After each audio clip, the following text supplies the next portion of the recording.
All right, hello everybody. Welcome back to virtual class. Kareem here again, and doing another one of the jazz videos here, instructional videos, if you will, for the jazz improvisation class at Tacoma School of the Arts. So the concept I wanted to talk about today, which we didn't really get a chance to go over with in class, is the idea of guide tones.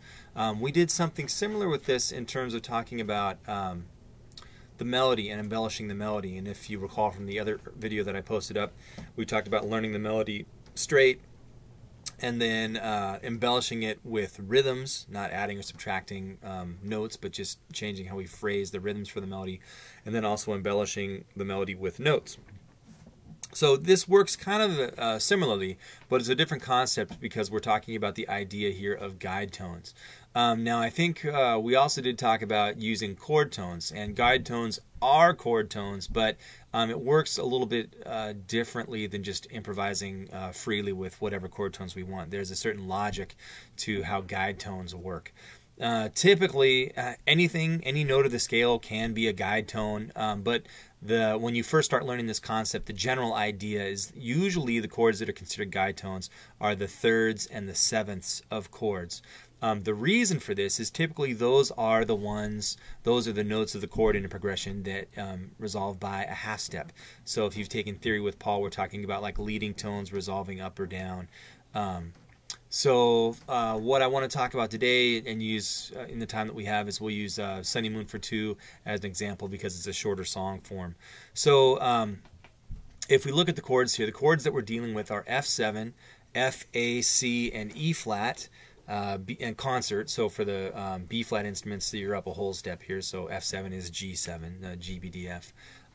Then going back to concert key, we got B flat 7, B flat, D, F, A flat, and then G minor 7, G, B flat, D, F, C7, C, E, G, B flat. So we need to know our chord tones so that we can discern, all right, what's the third, what's the seventh, and how is this going to work.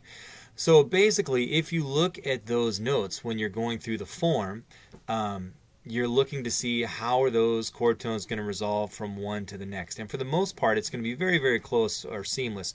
And we call this also voice leading. Think of all the four parts of the chord as the four voices, and they're going to move very close. They're going to resolve very closely to one another.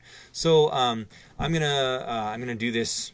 Just talk you through this here. I'm not going to use sheet music or play it on the piano, but I think you can figure this out. So stay with me here. So if I start on F7, again, what I said was we're talking guide tones are thirds and sevenths to begin with.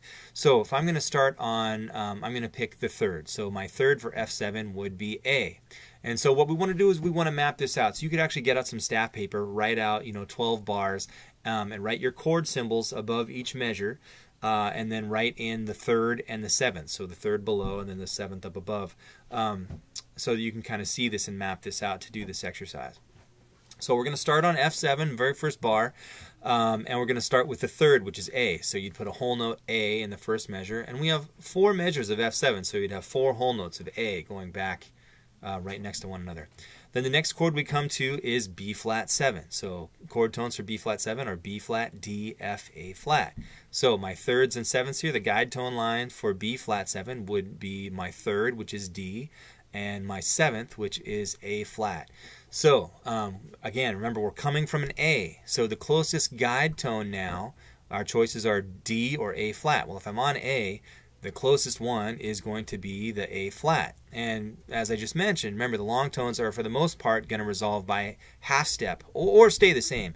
So if I'm on A, I'm going to go to A flat because that's the closest one. So when I get to that B flat 7, measure number 5 in Sunny Moon for Two, we're going to go to that A flat. So you'd write in a whole tone for that. And then the next measure is B flat 7, so we'd stay on that A flat. So after those 2 bars of B flat 7, then we go back to F7. So if we're on A flat, our chord tone, the guide tones for F7 are A and E flat.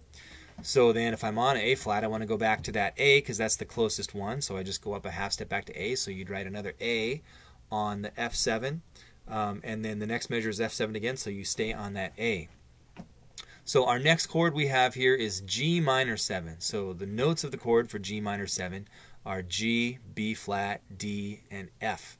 So my guide tones here are the 3rd and the 7th, which is B flat and F. Now, we're on F7 currently. We're on A, so the closest guide tone here would be the B flat, which is the 3rd of G minor 7, because that's a half step away from A. So we go up to B flat. So in that the measure of G minor 7, you'd write a B flat. The next measure we have here is C7. So chord tones for C7 are C, E, G, B flat. Our guide tones here, the 3rd and the 7th. The 3rd of C7 is E, and the 7th is B flat. So since we're already on B flat, the least amount of motion here is what we want, so we're going to stay on B flat. So in that measure of C7, we're going to put a whole note B flat. So from there we go back to 2 measures of F. So again, the 3rd and the 7th, we know our 3rd is A, our 7th is E flat, so we would go back to A. So if we look at the motion, the movement that we've just done here, it's easier to do this than get over to the, sorry about that. So here's my F7, here's my A, there's my 3rd. Want to go to B flat 7. Actually, I'm gonna do it up. What makes the most sense here? Let's see if I can stretch this here. Here's F. Here's my A, my 3rd. There's the guide tone. When I go, so I have 4 bars of that. 1, so 1, 2, 3, 4. 1, 2, 3, 4. 1, 2, 3, 4. 1. Now I'm gonna go to. Actually, I should do that. So. Let's see. 1, 2, 3, 4. 1, 2, 3, 4. 1, 2, 3, 4. 1, 2, 3, 4. Now I'm going to go to B flat 7. Pay attention to my pinky here, right? I go to B flat 7, so I'm going to go to that A flat. And again. Now I go back to F, which means my guide tone, the pinky, goes back up to A. And now I go to G minor 7, so my 3rd is that B flat, moves up a half step. And then I go to C7, stays the same. Then back to F7, back to A. So my guide tone, this is the whole thing. It moved 2 half steps, that's it. 1, 2, 3, 4, 1, 2, 3, 4, 1, 2, 3, 4, 1, 2, 3, 4, 1, 2, 3, 4, 1, 2, 3, 4. Excuse me, screwed that up. Goes down to A flat, sorry. 1, 2, 3, 4, 1, 2, 3, 4, 1, 2, 3, 4, 1, 2. Now to the B flat 7, go to the A flat. 1, 2, 3, 4, 1, 2, 3, 4. Back to the F7. 1, 2, 3, 4, 1, 2, 3, 4. Now G minor 7, my 3rd is B flat, and then C7, my 7th is B flat, and then I go back to F, so I'm on the A. So I've only used these 3 notes. Those are my guide tones, or that particular guide tone line if I start on A. If you start on E flat, you'll get a different set. So let's think through that really quickly here. If I start on F7 now, and instead of starting on A, my 3rd, if I start on the 7th, that's going to be F, A, C, E flat. So the 7th is E flat. So we would have 4 bars of E flat. So F7, you'd write in a whole note, E flat, E flat, E flat, E flat for 4 bars. And then we get to the B flat 7. And again, my 3rds and 7ths here, the 3rd is D on B flat 7. My 7th is A flat, so B flat, D, F, A flat. 3rd is D, 7th is A flat. I'm coming from E flat on the F7 measure, so the closest chord tone here, the closest guide tone would be the D, which is a half step away. So I would write E flat down to D. So I've got 2 bars of B flat 7. So after that, we're going to go back to F7. So I'm going from the D now back up to that E flat that we were on in the first 4 measures. So we have 2 bars of that F7 with 2 whole notes of E flat. Now I'm going to G minor 7. So my chord tones here are G, B flat, D, and F. So my 3rd is B flat. My 7th is F. The closest note to the E flat that I'm on is an F. Now I did mention that everything for the most part moves closely, close voice moving or voice leading, and a lot of times it's going to move by half step. So far it has all the time. This instance the option is to go down to the B flat, which is a bit of a jump from E flat, or we can go up to F, which is only a whole step away. So it makes more sense to go to the F in this case because it's the closest voice leading option. So E flat, we go up to F, so we're on the 7th of G minor 7, so we're on that F for a whole note. Now we go to C7. So my options here for C7, we've got C, E, G, B flat. So the options are E is my third, and B flat is the seventh. So I'm on F currently on the G minor 7 bar, so I want to go down to E, which is a half step below, for the C7 chord. So that's where I would go for that. And then the next two bars I have are back to F7, so I'm going to go to the E flat, which is my, F, A, C, E flat. E flat is the 7th. So walking through those 4 bars here, if we start on the 7th, and there's always going to be, when you're looking at a song you're using starting on 3rds and 7ths, there's always going to be 2 different guide tone pathways through the song.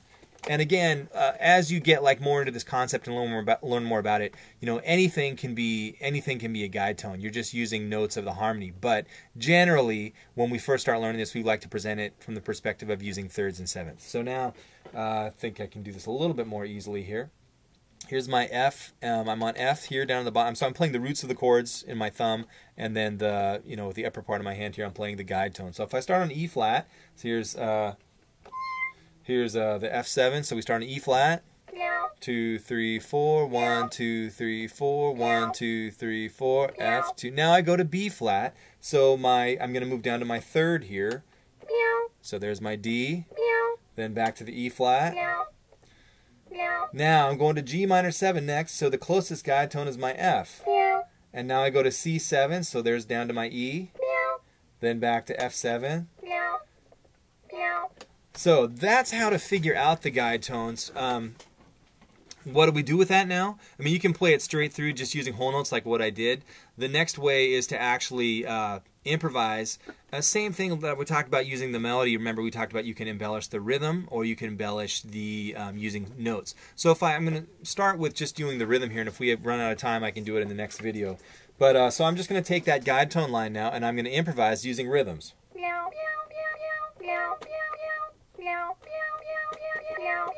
Now.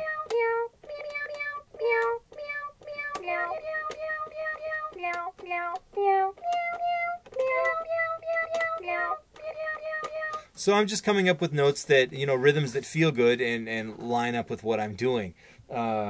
It's easier when I'm not having to hold the kiddie keyboard, just doing one hand. I mean, it works out okay. I'll try and do something a little bit more simple and less syncopated. And you can always start just by doing whole notes, then half notes, then quarter notes, or whatever you're comfortable with, as long as you're not getting lost. But that's what I'm saying too. If you have some staff paper, just write 4 bars on each line, right, and then write in your chord changes, and then using whole notes, write in your guide tone line so that you can see what it's going to be, and then start with that. So, or if you don't play piano, obviously, if you're playing a horn or something like that, you can use a background track and to play against it to hear what it sounds like. So I'll try something more simple here.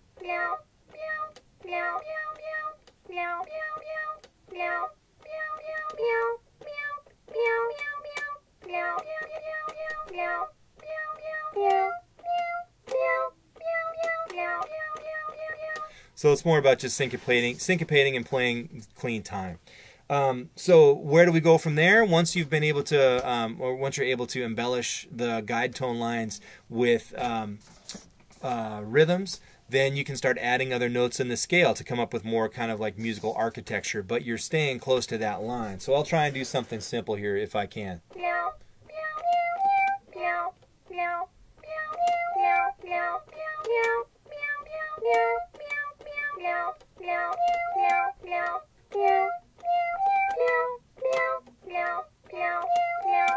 I'll try something even simpler than that.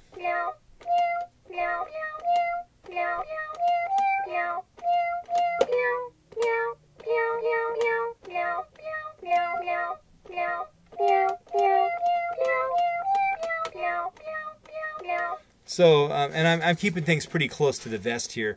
But if you want to hear good examples of this at a much more in-depth level than what I'm just showing you the basics here. Just hopefully you're getting the idea. But if you want to hear people that do this at a high level, you can check out a lot of this in, if you talk about like West Coast jazz, you hear players like Paul Desmond or Chet Baker or Stan Getz or Jerry Mulligan. When you listen to those musicians play together, play like duets and play underneath one another, so someone will be either playing the melody or improvising on top, and people underneath will be playing counter lines.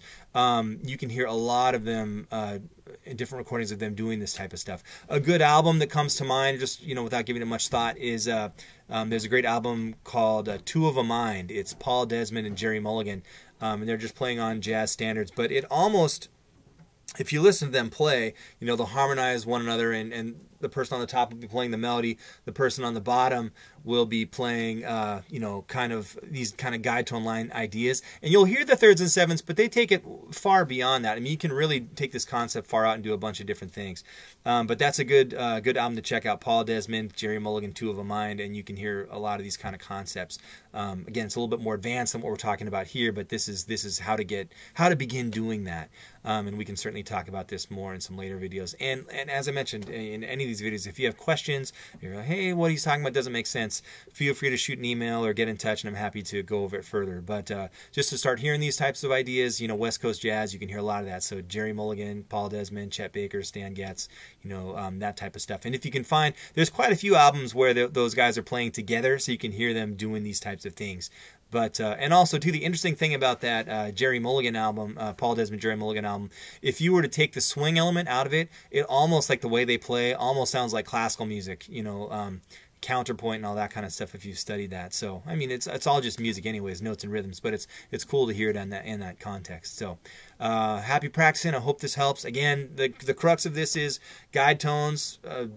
Basic concept of guide tones is thirds and sevenths, and they resolve to thirds and sevenths and move in half steps or whole steps, or as close as possible if you can. So happy practicing. Hope this has been helpful, and I'll see you guys later. Take care.